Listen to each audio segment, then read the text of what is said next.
Kumusta mga Kaalami TV? Ngayong February 2026, isa lang ang tanong na bumabagabag sa isip ng maraming Pilipino. Mapapalitan na ba ako ng AI? Nakikita natin sa balita, kaliwat kanan ang automation na sa mga opisina, lalo na sa BPO industry at administrative job. Nakakatakot, di ba? Pero sa video na ito, hindi tayo magpapanik. Sa halip, pag-uusapan natin ang totoong realidad at kung paano manatiling relevant at hindi mapalitan sa trabaho. Kaya, tara, alamin natin.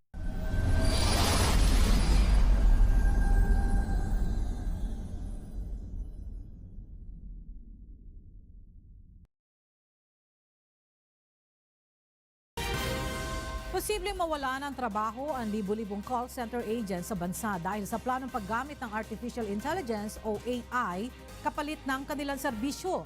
Samantala, tiniyak naman ng Department of Trade and Industry na may nakahandang trabaho para sa mga maapektuhan ng isinusulong na programa. Aminin natin, ang 2026 ay ibang-iba na kaysa noong 2 taon lang ang nakakaraan. Ang mga AI agents ngayon, hindi na lang basta-basta sumasagot ng chat. Marunong na rin silang mag-analyze ng data, mag-solve ng technical issues at mag-manage ng schedules ng walang tulog. Sabi ng mga report, halos 40% ng mga task sa trabaho ngayon ay kayang-kayang gawin ng automation. Ibig sabihin nito, wala na tayong silbi? Hindi. Ang kailangan lang nating gawin ay mag-shape ng mindset. Tandaan nyo ito, ang AI ay magaling sa logic pero mahina sa diskarte at emosyon.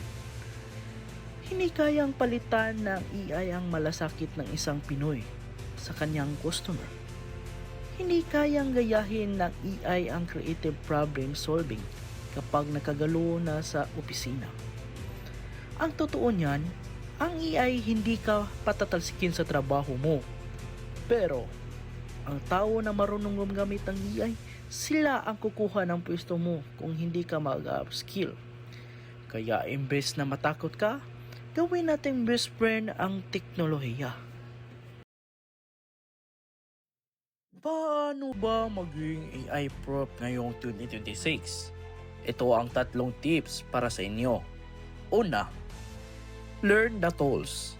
Kung ikaw ay graphic artist, accountant, or VE, alamin mo ang pinakabagong AI software sa field mo. Maging master ka ng tinatawag na prompt engineering. Pangalawa, human skills. Hasain mo ang komunikasyon at leadership skills mo. Ang makikipag-ugnayan sa kapwa-tao ay isang premium skills na ngayon. Pangatlo, stay curious. Huwag kang tumigil sa pag-aaral sa bilis ng takbo ng mundo ngayon. Ang pinakamahalagang skills ay ang kakayahan mong matuto ng bagong skills. Sa huli, ang teknolohiya ay narito para tulungan tayo, hindi para kalabanin tayo.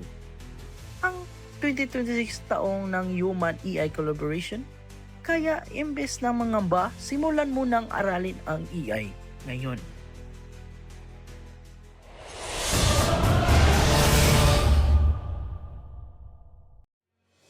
Kayo, ano ang sa tingin nyo?